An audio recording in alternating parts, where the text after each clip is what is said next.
All right. So, first of all, I want to thank everyone who responded to my poll about what I should talk about for this episode.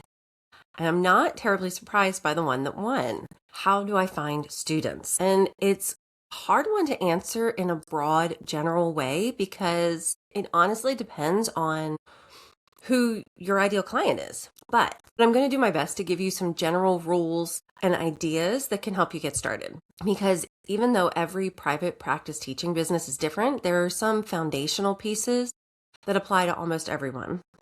And the first one is this. Before you go looking for students, you need to know exactly who it is that you're trying to reach. If you remember from the last episode, we talked about figuring out your teacher superpower, what you love to teach, and the problem you're especially good at solving. And all of that matters a lot because finding students is not just about putting yourself out there everywhere and hoping someone notices you. That's not a marketing strategy. That's throwing spaghetti at the wall and quietly panicking. And we don't need to do that. We know who we want to talk to. And if possible, I want you to base your ideal client on someone you already know. Maybe it's a student that you've worked with in the past or family that you have worked with that you really worked well with and loved showing up for.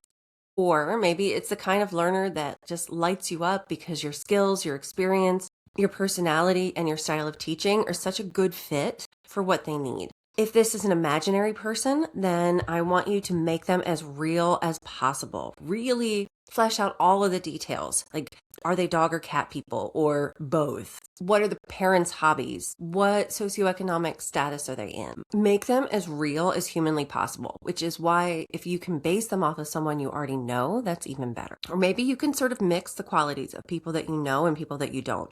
But you really want to know as much about these people as possible. You want to know about what their hobbies and interests are. You want to know where they like to go on vacation. You really want to know as much as possible about these people because that's how you're going to reach them. That's how you're going to be able to cut through the noise and you're going to know the places that they hang out. So this is who I want you to imagine you're talking to in all of your marketing. Because one of the big rules of marketing is that if you send too broad of a message, if you cast too large of a net, you don't usually catch anyone's attention. But if you really narrow down into just this one person that you can call out almost by name, then you are going to get the attention of anybody who shares characteristics with that person. So we really do need to be as specific as possible. For example, if your ideal client is a mom whose child is struggling with reading, then you need to talk to her. If your ideal client is an adult who wants to have conversational foreign language skills before they take a trip, then you need to talk to them. So just really get to know them. I can't stress that enough. Know who it is that you're talking to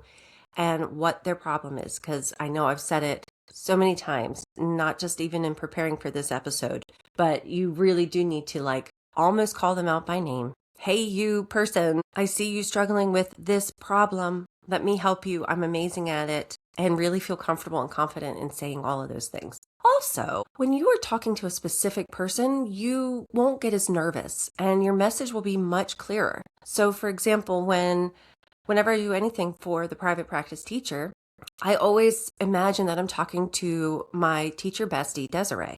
So I don't feel nervous talking to her. I mean, you've probably heard me mention her already if you've been listening to me for any length of time. I'm always talking to Desiree and I don't get nervous and I understand her situation. She's a busy mom of 4. She's running her kids to all of these different activities. She's even had to leave school because of her kids being sick and having to go home from school. And then she has to sort of on the fly come up with something for her students for the rest of the day because she's had to leave immediately because her husband's out of town and she doesn't have family nearby. So that's the level that you want to know your ideal client. So that way you can talk to them and really make them feel seen because you know all of these things about what they struggle with on a daily basis. Hopefully you're not dealing with a sick kid on a daily basis. I apologize if my voice is a little odd at this time. I ended up having to wake up super early in the morning so that way I could get this recorded for Mary in time because we lost electricity. I'm out on the East Coast and there were a lot of storms and we ended up losing electricity for 9 hours. So I wanted to make sure that I got this recorded in time for Mary to do what she needs to do and get it out to you by Monday, and also have plenty of time to get ready and leave for her trip. So if my voice is a little unusual, or if you're watching this online and you see me sitting here with my coffee and it's dark outside, I'm probably getting lighter as I'm going. That's why. All right, sorry for the little aside there. Another possible ideal client you might have could be a homeschool parent who is looking for a teacher to help them provide some structure, accountability, and targeted instruction.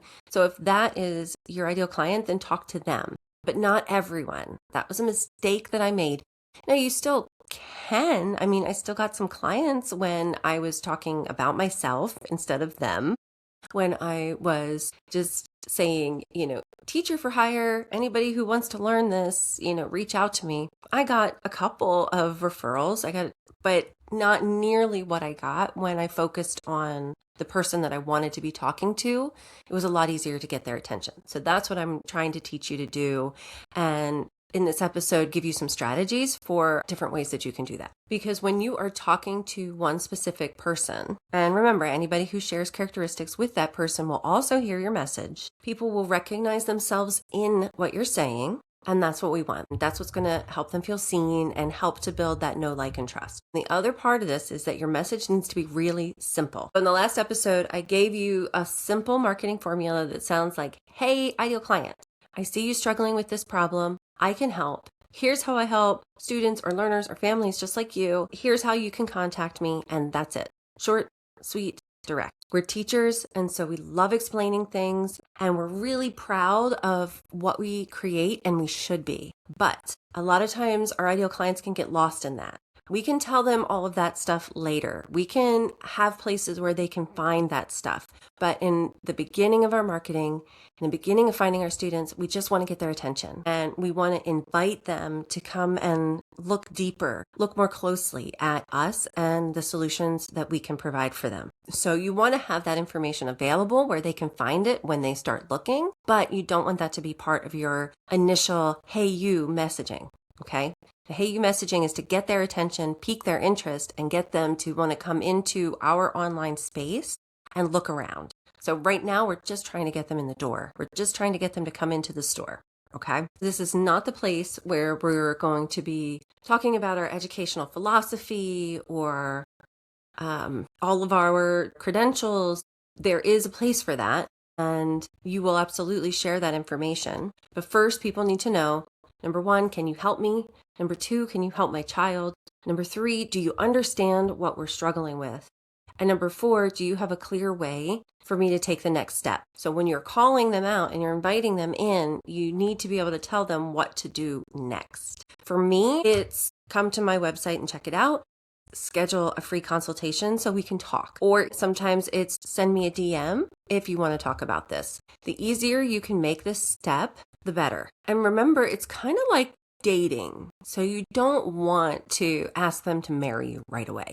Sometimes scheduling a free consultations and having like a face-to-face conversation with you feels a little bit too forward. So inviting them to a place where they can learn more or where they can message with you first, like in the DMs or via email, feels a little bit safer than meeting face-to-face. Or inviting them to a place where they can learn more about you, like your website, where they can look around and see what you have to offer and see a little bit more about who you are and what your experience is before they take that leap to scheduling a conversation.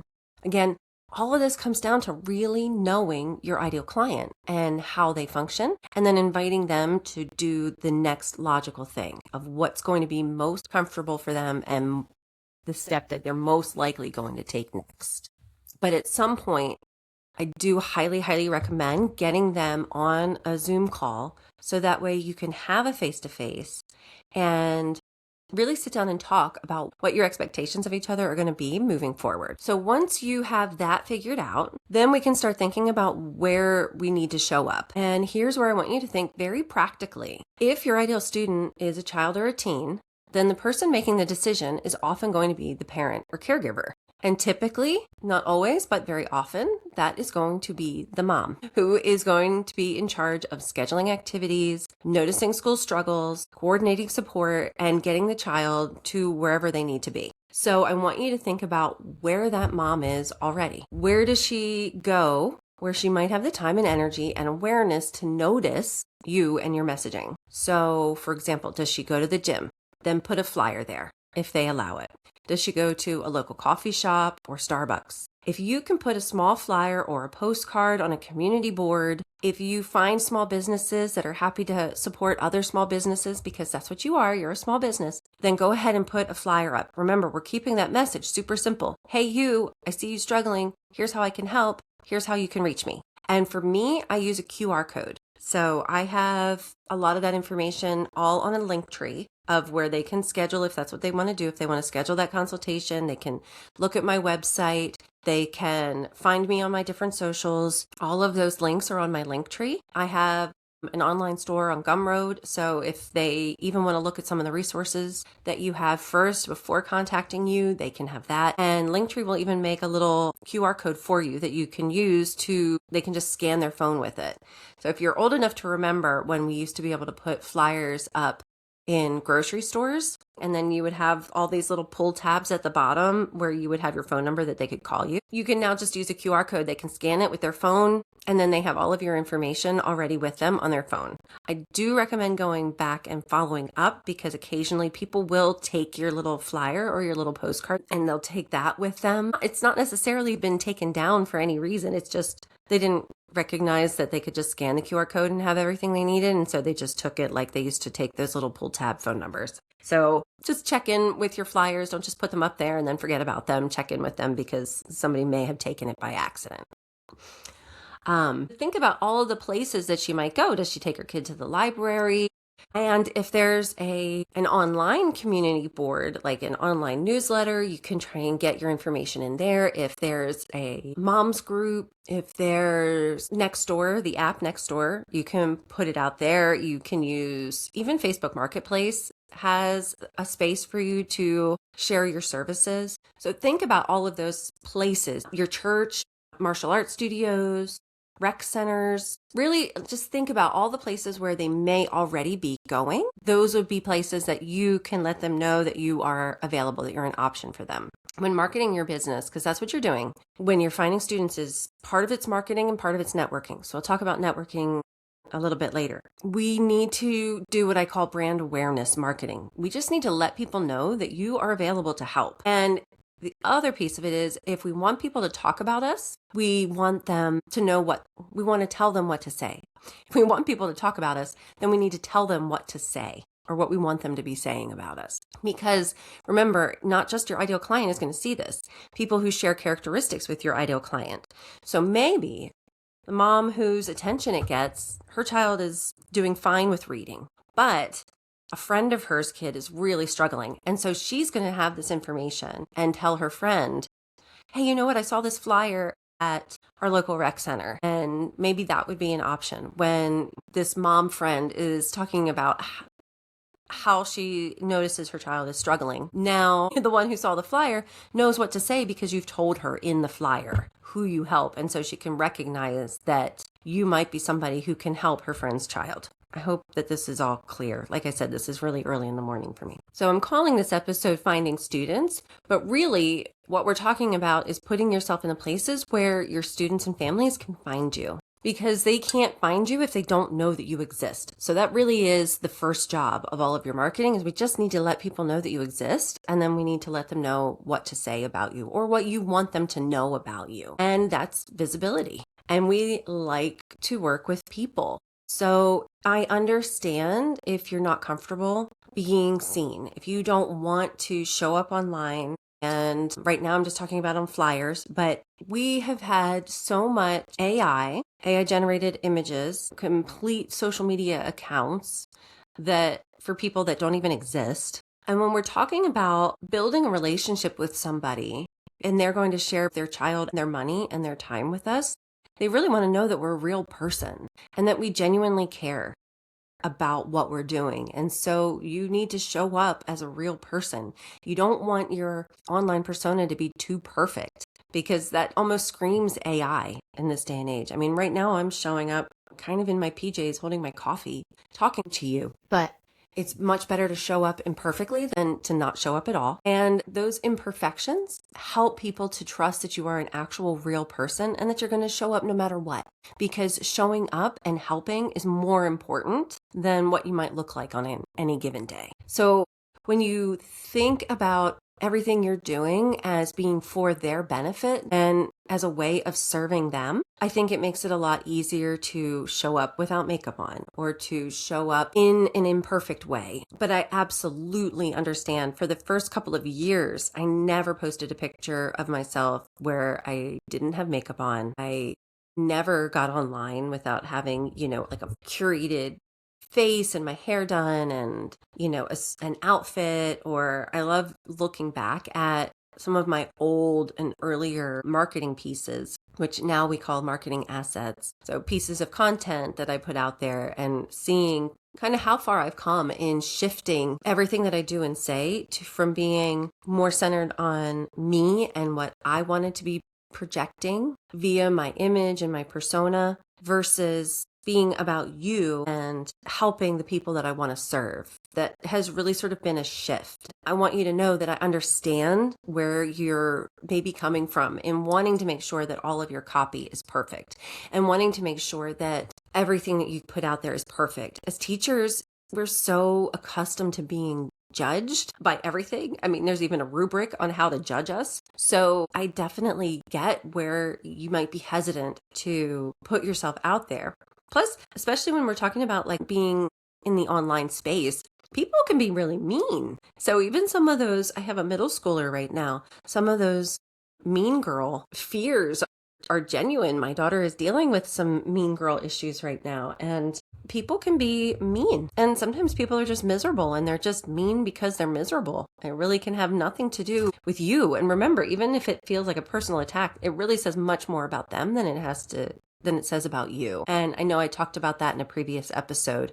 When you're putting yourself out there and you're making yourself visible, you are opening yourself up for critique. And that's another place where I think it's really helpful to know exactly who it is you're talking to. And this is somebody that you care about. This is somebody that you want to show up for. This is somebody that you want to help. And so when you focus on just talking to this one person that you really care about and really want to show up for and making it be about them and making it be about helping them solve their problem, and that's what you're focusing on, I think it makes it a lot easier to show up. Like, I would not hesitate to sit here in the morning, drinking my coffee, talking to my teacher bestie. And so because I would be completely comfortable doing this with Desiree, then that is what allows me to be comfortable showing up for you, even though we haven't met or haven't met yet. Some of you I have met. So if as you are putting together your marketing and your messaging and you're beginning to show up in online spaces and you're beginning to have like a social media content strategy, I would say think about those parents that you have worked with in the past and that you've worked really well with and be talking to them. Imagine that everything that you're doing is you're putting together for them and just trusting that it's going to be well received and it's going to be understood because these are people that you know. That's another reason that it's so important to know your ideal client or have created such a full character for them that you can feel like you know them as you're talking to them. Now, before I get into social media, I want to talk about networking. I told you I would, and this is why I keep an outline, because my ADHD medicine has not kicked in yet, and because this should be top of the list. Lean into the networks that you already have. And that is almost how Barb completely filled her student schedule, was by leaning into the networks that she already had as an established kindergarten teacher in her town for 17 years. She knew a lot of families, and you probably do too. If you sit back and think about all of the people that you have worked with and all of the students that you've helped throughout your years in the classroom. I mean, you already have testimonials, whether you know it or not. You have families that have loved working with you. And so reach out to them, let them know what you're doing. Ask them if they could put together a brief, just 2-3 sentence blurb about their experience working with you. If you're unclear about what your teacher superpower is, start asking for some of those testimonials because they will happily tell you how much they enjoyed working with you and how much you helped their child. And that can help you to see your teacher superpower. Go back and look through your smile file. Go back and look through that box of thank you notes and cards that students have given you and families have given you from your years of teaching, because that will help you to see who it is that you're talking to and what you want to be talking to them about. Also, tell everybody what you're doing, not just your former students and not just your mom or the people that you're closest to. I want you to tell everyone. And yes, this goes back to being seen. And yes, this goes back to opening yourself up to the naysayers, to the people who, genuinely care about you and they have what they believe to be your best interests at heart. So I would say wait until you're ready for them to question your judgment in starting your own teaching business. But don't wait too long. Get ready for that. Understand that they're coming from a place that's not able to see the whole picture, and that more often than not, it's coming from a place of just their own fears, a reflection of their own ability to do this thing that you've decided you wanted to do. And they don't have all the information that you have. So I don't want you to wait too long, but I do want you to wait till you are strong enough in your belief in yourself and your conviction in doing this that you can withstand any rattling to your self-doubt, because they will say something. But you can just assure them. And when you're assuring them and you are also assuring yourself, you can even acknowledge, yeah, this is a little scary. This is kind of hard. This is definitely new, but I'm really excited about it. And usually that will help them to sort of wish you the best and try to help you. Now they know that you're doing something and they can share your name with them or send some information or say, you know what, I know somebody who can help with this. One of the simplest ways to do this is to create a Facebook business page for your teaching business and invite everyone, all of your Facebook friends, to like your business page. Keep your messaging really simple on your business page so that way they can discern very quickly what you're about, what your business is about, and who it is that you are trying to reach and who it is that you help. And then invite every single person, even your neighbor's cousin's uncle's friend, even the people that you only accepted their friend request because they have a mutual friend or a mutual of a mutual friend. I have made thousands just from that alone. So it's absolutely worth it. It's worth getting over the awkwardness. And in the very beginning, remember, it doesn't have to be polished, it doesn't have to be super cute, and it doesn't have to be clever. When I first started, it was really very basically French teacher for hire. If you want tutoring or lessons, I'm here. And that did help me get a few of my first students. And it got me people asking questions about my business that helped me to clarify my message. It helped me to know, okay, these are questions that people are having. Ultimately, all of that ended up helping me to clarify my menu of services. So somebody would say, hey, can you help me with test prep? Sure, I can help with test prep. I never thought about adding test prep to my menu of services, but I can definitely do that. And so that started helping me to brainstorm the types of things that I could be offering as part of my menu of services for my business. I also had another person who was a mutual friend of a friend reach out to me. I have still to this day, 6 years later, never met this person. And they just sent me a DM and said, hey, Rachel, I have a friend who wants to learn French. I'd like to introduce the two of you. And it was like a group Facebook message of me and this other person, Sarah, who has now been my student for 3 years. And then this summer, she is bringing in another friend who wants to learn French. So I will be teaching the both of them together over the summer. And all of that came from someone that I, to this day, have never met. So it is absolutely worth it to show up imperfectly, as long as you are showing up authentically and in good faith with a good heart. You need to be there so that way they can find you, and you have to get their attention. Now I want to talk about what I refer to as old school marketing. I already talked about the flyers, communities, message boards, and even conversations. This is another reason that I love having a QR code. So that flyer that I created, that little postcard size flyer, I used to put up business cards, and even Erica, who you're going to get to meet soon, pointed out that having a small flyer is better than putting up your business cards, because I always had my QR code on the back of my business card, and the little flyer lets you just put up one piece instead of the front of your business card and the back of your business card, which is what I was doing. So it was actually Erica's idea. I want to give credit where credit's due, to do this little flyer situation where the QR code is there. But we created it on Canva. I took the QR code from LinkedIn, created it on Canva, saved it as an image to my phone. And now when I'm out and about, taking my own daughters to lessons or to their extracurricular activities, and I'm just chatting casually with the other parents that are there, I can pull up my flyer and let them scan my QR code so that way they have the information about my business, because maybe they or a friend of theirs or someone else that they know is interested in taking lessons or has always wanted to take lessons. I've even had people buy like a package of lessons for their mom because their mom was going to be going on a trip to France and wanted to brush up on her French and loved French and had a family member that was a teacher, a French teacher, and that's why they loved French. And so I did like a package of mother-daughter lessons because for an upcoming trip to Paris. And that was super fun. It was just like an idea that they had. And it all came about because I was just sitting there chatting with a mom at one of my kiddos' after school activities. And luckily I had that information right there that I could share. Now this way is a little bit different, this next way, but it's again absolutely worth it. And what I'm talking about now is email outreach. So for this one, you're not actually talking directly to your ideal client. You're going to be talking about your ideal client, because what I'm recommending you do is email schools to let them know that you exist. So that way they can be a source of referrals. And I do have some templates available in my online store, and I will give that URL to Mary so that way she can link it below in the show notes for you. If you're interested, it's just to help you get started. So with this strategy, it's kind of a two-part strategy. The first one is I want you to contact any and all schools. And if you are online, remember, the schools that you're reaching out to can be anywhere. So start locally and then let your reach go a little bit further out from there. And you're going to email 4 different people. I want you to email the principal. I want you to email the school counselor.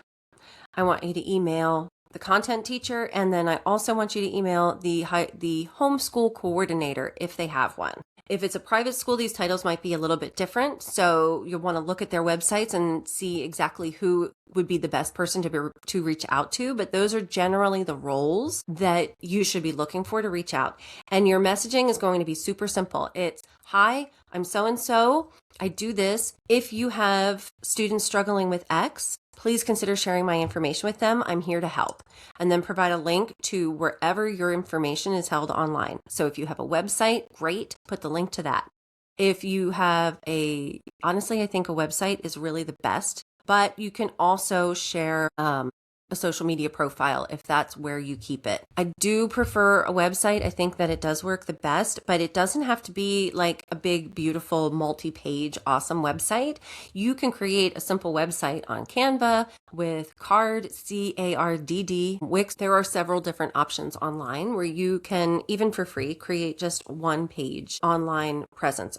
Just a one-page website where you can put some links and buttons and information about who you help. Remember, we're talking about them first. So who you help, how you help, who you are. Another way that you can use email, and I've seen this work very well too, is look at private schools and charter schools, look through their course catalogs. Now you can send them that introduction, I'm here to help if you have students in this content area. Absolutely send that. But another thing that you can do with those schools, because they have less red tape and less hoops they have to jump through, is look at their course catalogs and see where you can add value. For example, I have worked with 2 private schools that had students that wanted to learn French, but not enough for them to seek out faculty and hire somebody to teach French.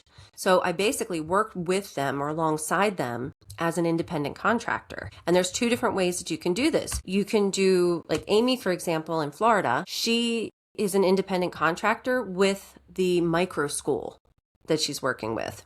So they pay her as a 1099 employee. So she's still self-employed.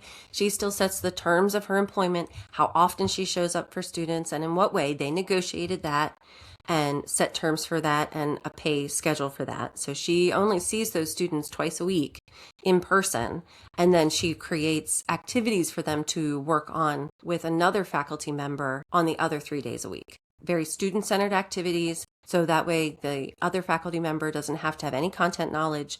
around what Amy's teaching, but they can still help the students stay on task and answer questions because Amy has provided them with information, provided that faculty member with some instructions, kind of like a subplan, but not quite so detailed. And that was something she's paid by the school, and that's something that she has worked out with that school. The other way to do it, which is the way I have been doing it, is the parents pay me separately. So they pay their school tuition and then they also pay me. But the school gives them time in their school schedule to meet with me. If it's a local school, I do like to show up in person, not all the time. If I have a kiddo who's sick, then I can just send a message and say, we're online today. And the kids are like, okay. Or if it's an out-of-state school, I'm always online. And so that's fine too. But they give them time in their schedule and they give them credit for the course that they take with me, even if it's an out-of-state school. They're able to do that because I still have my teaching credentials and I have all of my degrees. That has never been an issue for us. If it was a public school, that could be different. A lot of times they like to work with companies that offer every content area and then they only have one thing to approve and then they get all of this other stuff rather than approving a bunch of independent teachers and creating criteria in order to approve each independent teacher. So those are two different ways that you can go about using email marketing with schools to build your business. And for me, this was really important, and Amy too, because our kids are in after school activities and we want to be present for those. I mean, a huge part about why I left the classroom was because I wanted to be able to be more present and participate more fully in my children's lives. And so I really have very little after school availability, which means I needed to find a way to work with students during the day. Another group that I work with during the day happens to be retirees and adult learners who can meet with me once a week during their lunch break. And we meet online and they're having lunch and we're still having a lesson together. So marketing to adults, I know a lot of teachers are a little hesitant because it's not a population they've worked with before, but really enjoy working with my adult students a lot more than I expected to. So that's just something to sort of keep in the back of your mind if you're open to it. It can be a lot of fun and you still get teacher gifts. So not that that's why we do it, of course. But when you're emailing these schools, really you want to be respectful of their time. These are really busy people who have very full inboxes. Keep the text super short, sweet. Make it so that way it's easily digestible because when we're reading online, we're not reading the same way that we read text in print. So give it some good space so that way the text can breathe, let them digest it really quickly, have that link, thank them for their time, and move on. Also, check out schools that have tutor lists. So for me, I really don't love tutoring, but remember I talked before in previous episodes about how that can be a bread and butter service. It's what people are already expecting from you. So as you are getting your business started, you need to be generating some income. This can be one of your main income generators and even lead generators. So sometimes those tutoring students turn into lesson students. Not always, but they can. Once they've started working with you and wow, I really respond better to the way you teach than to maybe the way my classroom teacher teaches. So they might want to up the level of support that they're getting from you from tutoring to full lessons. But I'm getting ahead of myself. Some schools have tutor lists that they update either I think most of them, at least where I am, they update them in August. So as you're doing research on these different schools, if they have a tutor list, they usually have a contact and a way to go about getting on that tutor list. But that's absolutely worth looking into and just getting yourself there. So you're already on a list that they share with parents. And speaking of those tutoring lists, I also have a list that I have been building. This has been a dream of mine for a few years now. I am building a directory of private practice teachers. And I am keeping it free for the first 50 teachers because I want to build it up and have enough different content area teachers on there for parents to choose from before I start investing significant marketing dollars into it. So what I'm trying to create is something like Angie's List, but for private teachers. And I will make sure that Mary has that link to share in the show notes too. I think I'm at 28 teachers at the moment. So for the next, it's too early for me to do math, but I'm thinking around 50 teachers before I start putting ad spend behind it. But if you want to be one of those original founding teachers and get on this directory for free, it will be free for life. And I do recommend having some sort of web page. It doesn't have to be a paid for web page with a custom domain. It doesn't have to be beautiful. Remember, it can just be that simple thing. or even a Facebook business page, which I know I talked about earlier in this episode.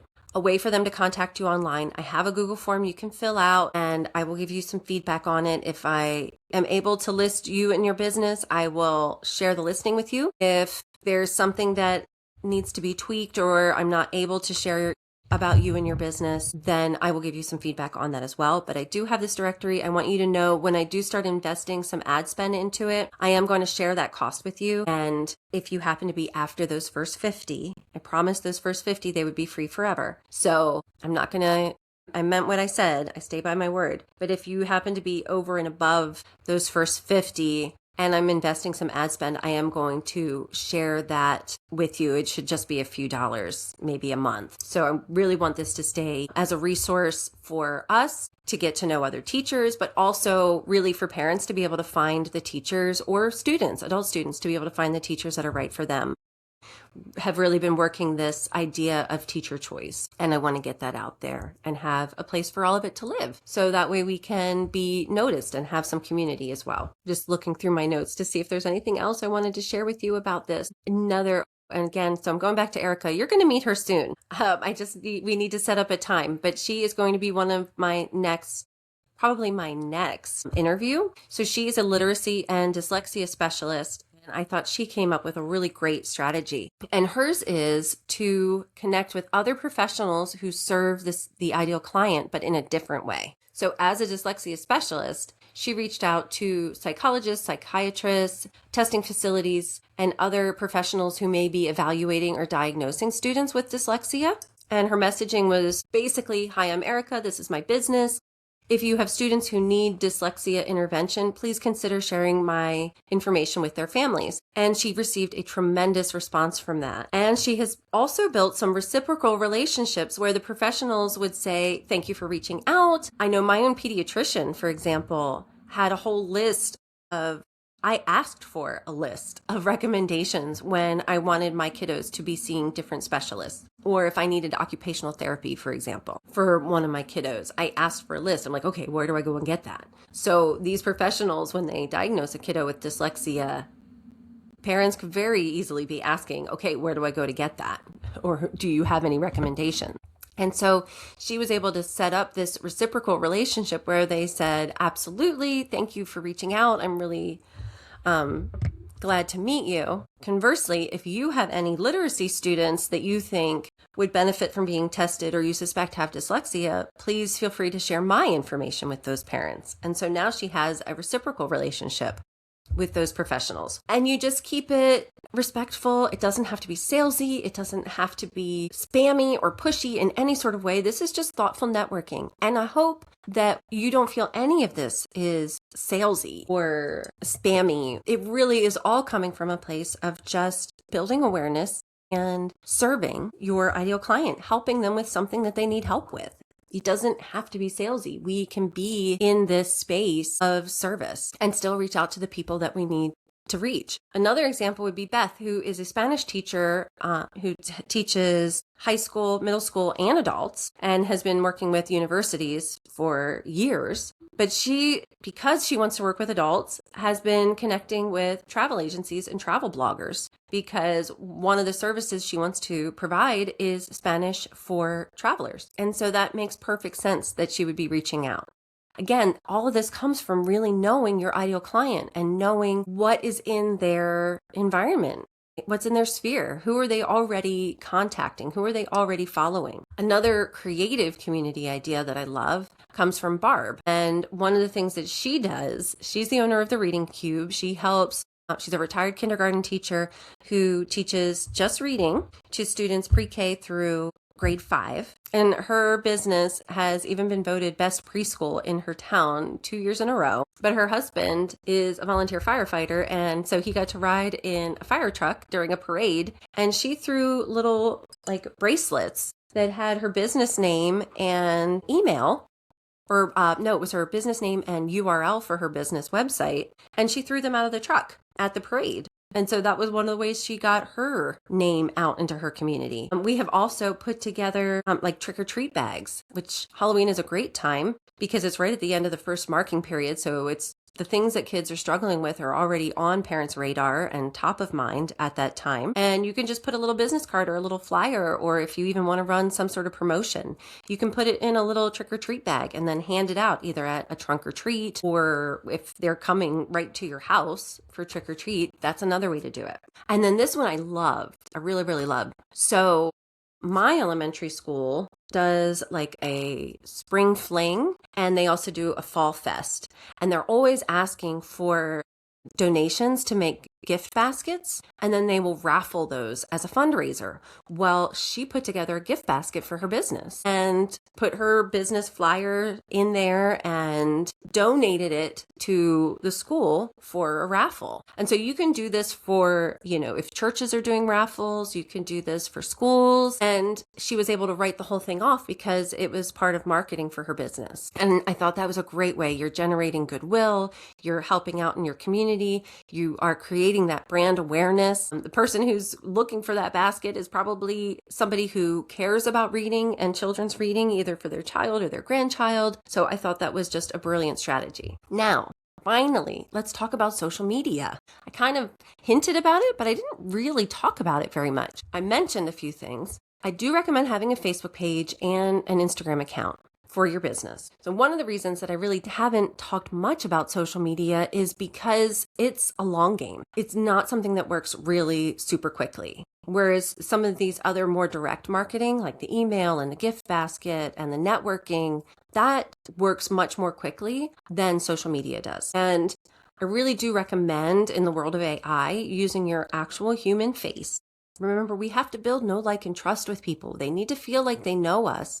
They need to know enough about us that they can decide whether or not they like us. And they need to like us enough and feel like they know us enough to trust us with their child and their money and their time. And while, yes, I want you to look professional, you also need to look human. If you don't need to be too airbrushed, you don't need to be too perfect. In fact, that can even hurt you, like I said earlier. Now, Barb does this really well with the reading cube, but with social media, you do have to be consistent. So that's why I say start with Facebook and Instagram, because they talk to each other. What Barb does is she posts on Facebook, and then it automatically will post to Instagram. And every day that she works with students, which is only 3 days a week, she posts a picture of all the students she worked with that day.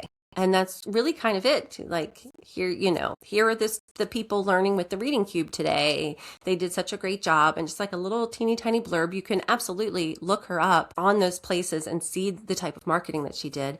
Another thing that she did that really helped was doing read alouds, like she did with her classes in like story time on the carpet, but she put them on YouTube. So that way people could experience having her read to their kids. And that was a big lead generator for her when she first started her business. I don't think she's done that in a while. I always ask the teachers that I've worked with to share their marketing with me, so that way I can also promote it and put it out there and cross-post it and help it to get a little more reach and pull in the algorithm. But I don't think she has needed to do that in a while. But the key thing that she does is she shows up consistently. And you don't see her face a whole lot, but you do know that she's a real person. Another thing that one of my clients has done, Sue, is posted something that was really helpful about how she helps her students differentiate between a lowercase b and a lowercase d. So that's another thing that you can do. Remember, you want to have that hey you message. I see you struggling, I can help. But you also need to be posting multiple times a week. So if you can commit to 3, do 3. Once that gets easy, go for 4. Once that gets easy, go to 5. You get the idea. Don't be, also with social media, the only way you get good at it is by doing it. But don't be too caught up in having, a really great online social media presence in the beginning, because it takes 6 to 8 weeks really for the algorithm to learn who you are, who's going to be interested in what you do, and to really push your content out there. So for those first 6 to 8 weeks, you're kind of posting to crickets. You're not going to get a whole lot of notice and reach. So let that be your training time. Let that be your practicing time, the finding your voice and figuring out what you like to do. The main key in those first few weeks is to learn how you like to post and what you like to post. Be consistent enough that the algorithm can pick you up, and think of it as stocking your shelves. That's what my very first coach told me when I started my first business, or my second business, was think of it as stocking your shelves. right? Before you invite people into the store, before people come into the store, you need to have things on the shelves. So that's really what you're doing in the beginning stages of building your online social media presence is you're stocking your shelves. You're letting the algorithm get to know you. The only people that are really going to see that stuff, remember, you are going to invite people, all of your friends and family, right? They're going to see you do it. But as far as strangers seeing it, they're not really going to see it unless they go down a rabbit hole of your content. So by the time they start to see your content, you've already gotten pretty good at it. And it's kind of fun to go back and see where some of our favorite creators got started, and some of their beginning work I think is kind of fun. And so that's how your ideal clients are going to feel too when they find you there. And the other thing that you're building when you do that is depth of presence. We're helping them to know that you're a real person. You're not a scammer. You're not one of those like, hey cutie types that's rolling into their DMs trying to take advantage of them, who, only has 8 posts and they're like perfectly curated and they all happened within the last 48 hours, right? You're building some depth of presence. You're letting them know that you've been here for a while. This is something that happens over time. This is already getting much longer than I usually like, so I'm going to wrap it up here. We can talk about this more. If you have any specific questions, absolutely let me know. I'm going to have a place for questions because I'm starting to get more of them and more engagement, which is really exciting. That's what I want, so I can help you better. If this episode gave you an idea for finding students, I would love to hear it. And if you have been out here building your own private practice teaching business for a while and have found creative ways to find your students, please share them with me. Or let me know if you want to get on the teaching directory. That link, it will also be there for you. And next week, I'm going to take a break from this particular topic and talk a little bit about recovering from the classroom. And not just over summer break, but also if you're leaving the classroom for possibly good because you're going all in on your business. I know that it can be a really pretty complex mix of emotions that we face. It took me a good year to really start to feel recovered from leaving the classroom. I had to go through, the full cycle of the classroom. And so I would have like the school year before I started to feel recovered. And that's what I want to talk to you about next week. Until then, I hope you have a great week. Bye.